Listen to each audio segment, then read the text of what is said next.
नमस्कार साथियों, आप देख रहे हैं YouTube channel education portal Krishna. आज हम लोग एक नए वीडियो और नए टॉपिक के साथ उपस्थित हैं और वह टॉपिक है यानी कि वह विषय है कि नक्शा द्वारा ज़मीन की पैमाइश किस प्रकार से किया जाता है, यानी कि नक्शा से ज़मीन की माप किस प्रकार से करेंगे। यह व्यवहारिक जीवन में काफ़ी उपयोग होता है। यदि आप किसान हैं तो उस समय भी आपको इसकी आवश्यकता हो सकती है, या तो फिर आप प्रतियोगिता परीक्षा की तैयारी करने वाले विद्यार्थी हों, या तो फिर सामान्य जानकारी आप रखना चाहते हों, तो इस वीडियो में बने रहिएगा। आप निश्चित रूप से शुरू से अंत तक यदि वीडियो देखिएगा तो सभी बातें स्पष्ट रूप से आपको स्पष्ट हो जाएगी। तो चलिए, उन नक्शा द्वारा हम ज़मीन की पैमाइश किस प्रकार से करेंगे। तो इसके लिए सबसे पहले कुछ आवश्यक सूत्र है जिसे हम संक्षेप में ही करेंगे, और उसकी सहायता से, नक्शा की सहायता से और उस सूत्र की सहायता से ज़मीन की पैमाइश करेंगे। तो सबसे पहले हम लोग समझ लेते हैं जो आवश्यक सूत्र है, इसमें प्रयोग होगा 1000 वर्ग कड़ी। हम लोग कड़ी में मापेंगे, जिसे धूर, कट्ठा, फिर उसके बाद बीघा में उसको बदलते चलेंगे। 1000 वर्ग कड़ी बराबर 1 डेसिमल, जिसे डिसमिल भी कहा जाता है, कहीं कहीं से डिसमिल, डेसिमल इत्यादि के नाम से जाना जाता है। यानी कि 1000 वर्ग कड़ी में 1 डिसमिल होता है। उसके बाद 1 डिसमिल बराबर 6.4 धूर। ध्यान रहे कि यह 5.5 हाथ, 5.5 हाथ की लग्गी से, यह अलग अलग, यदि आप 6.5 हाथ की लग्गी लेंगे तो उसमें यह 1 डिसमिल में अलग धूर सूचित करेगा। उसके बाद यदि 8.5, 9.5 अलग अलग भिन्न भिन्न प्रकार लेंगे तो हम लोग यहाँ पे समझ लेंगे 1 डिसमिल में 6.4 धूर 5.5 हाथ की ही लग्गी लेकर के चलेंगे। इसके बाद जो भी होगा आप उसको बदल सकते हैं। इसके बाद कुछ और भी आवश्यक सूत्र है, इसे भी समझ लेते हैं, जो कि वहाँ पे इसका प्रयोग होगा। 20 कट्ठा बराबर 1 बीघा। क्लियर है? यानी कि 1 बीघा में 20 कट्ठा होता है। इसके बाद 20 धूर बराबर 1 कट्ठा, अर्थात 1 कट्ठा में 20 धूर आपका हो गया। फिर उसके बाद 20 धूर की बराबर 1 धूर। इसे भी समझ लीजिए कि 1 धूर में 20 धूर की हो गया, 1 कट्ठा में 20 धूर, 1 बीघा में 20 कट्ठा। और भी कुछ आगे चले तो 20 फुरकी बराबर 1 धूर की। इस तरह से इसे भी रिमाइंड में रखेंगे, यानी कि इसे भी याद रखेंगे और इसे भी याद रखेंगे। अब थोड़ा सा हम लोग जरीब के बारे में समझ लेते हैं, यानी कि जरीब जिसे लिंक यानी कि कड़ी कहा जाता है। जरीब की सहायता से हम लोग मापने के लिए सीखेंगे। तो एक जरीब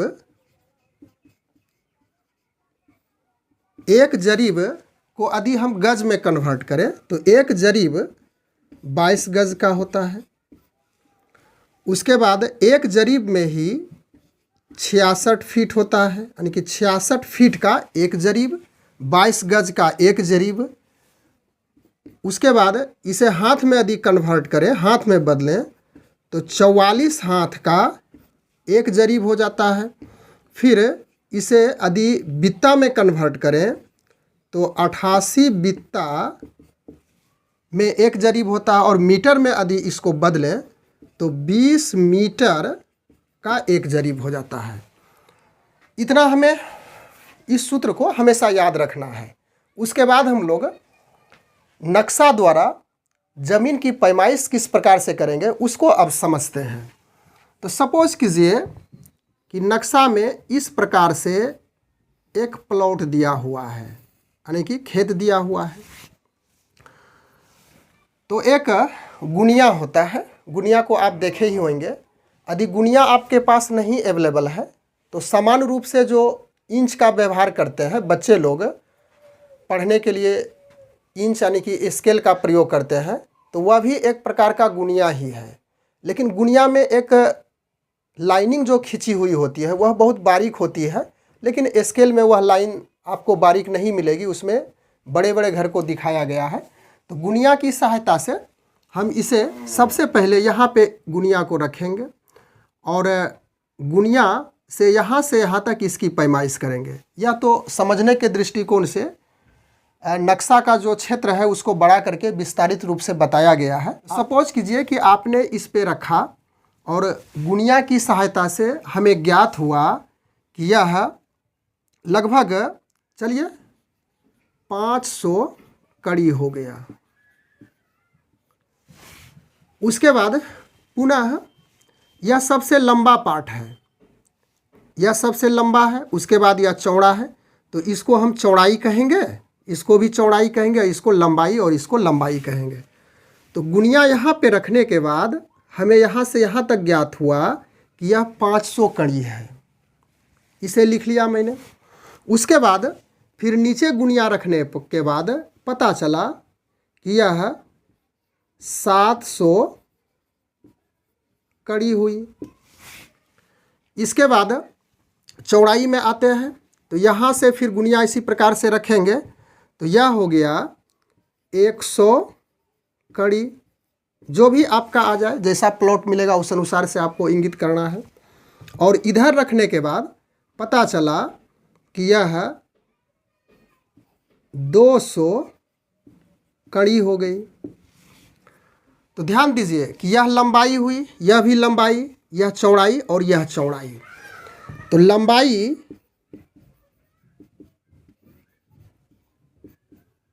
500 कड़ी प्लस ये नीचे वाला, ये ऊपर वाला 500 कड़ी हो गया, नीचे वाला फिर 700 कड़ी हो गया। इसमें 2 से भाग देंगे, यानी कि एवरेज निकाल लेंगे, औसत निकाल लेंगे कि लंबाई कितनी हुई। तो 7 5 1200 अब बटे 2, इसे कटा दीजिएगा, 6 दूनी 12, यानी कि 600 कड़ी हो गई। अब चौड़ाई को भी इसी प्रकार से ज्ञात करेंगे, इसका भी एवरेज निकालिएगा। तो 100 कड़ी प्लस यह 200 कड़ी, यानी कि इसको जोड़ देंगे, फिर इसमें 2 से भाग देंगे, तब एवरेज निकलेगा, यानी औसत निकल गया। तो 300 बटे 2, आप इसे कटा दीजिए, 15 दूनी 30, यानी 150 कड़ी हो गया। अब क्लियर हो गया कि लंबाई बराबर 600 कड़ी और चौड़ाई बराबर 150 कड़ी हो गया। अब हमें इसका रकबा निकालना है। रकबा निकाल रहे हैं, नहीं कितना खेत है। रकबा मीन्स हो गया आपका क्षेत्रफल, जिसे अंग्रेजी में एरिया कह सकते हैं, AREA। अब यह हो गया आयताकार, आयत के आकार का। तो हम लोग आयत का, इसमें क्षेत्रमिति का फॉर्मूला अधिक से अधिक प्रयोग होता है ज़मीन की पैमाइश में।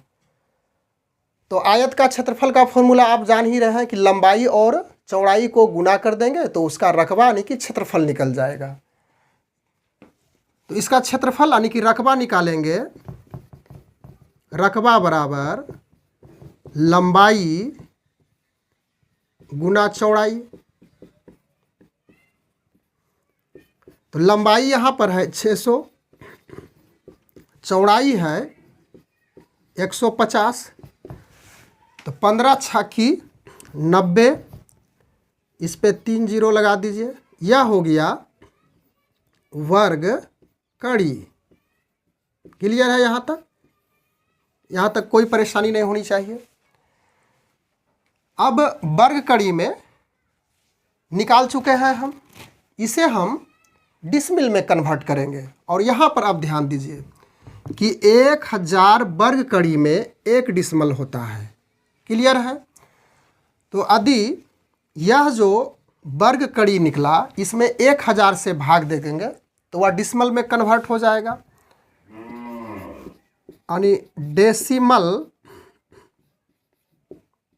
बराबर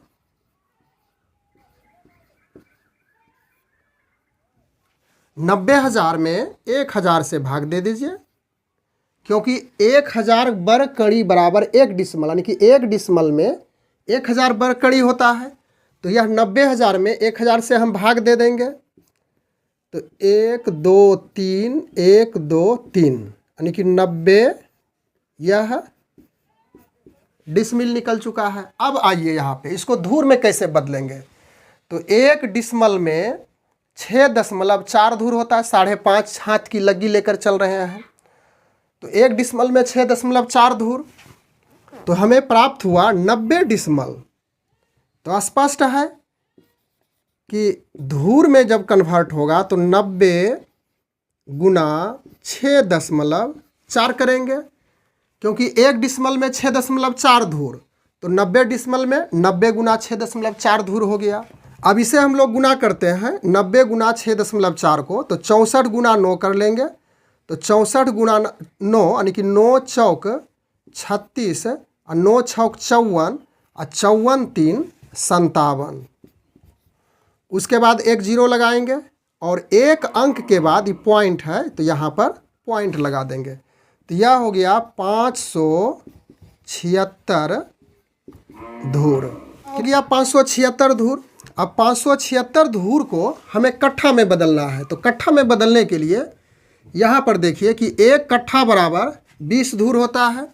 तो इसको कीजिएगा 576 में पुनः 20 से हमें भाग देना है, तो धूर बदल जाएगा यह कट्ठा में।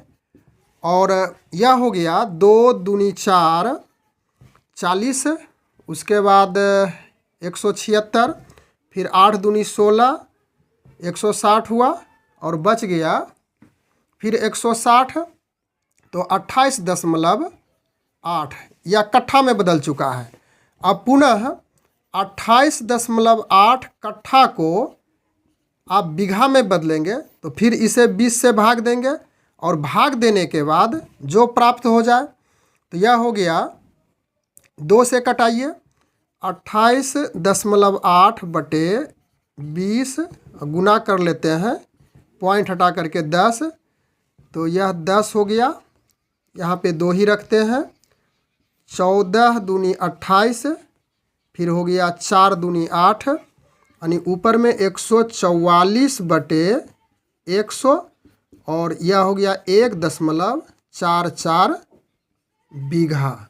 तो इस प्रकार से इस वीडियो के माध्यम से हम लोग नक्शा से ज़मीन की पैमाइश किस प्रकार से किया जाता है उसकी जानकारी प्राप्त किए, और जो यह आवश्यक सूत्र है इसकी भी इसमें ज़रूरत पड़ती है, इसे भी हमेशा रिमाइंड रखेंगे, तभी आप नक्शा के द्वारा ज़मीन की माप कर सकते हैं। बस आज के वीडियो में हम लोग इतनी ही बातें करने के लिए उपस्थित थे।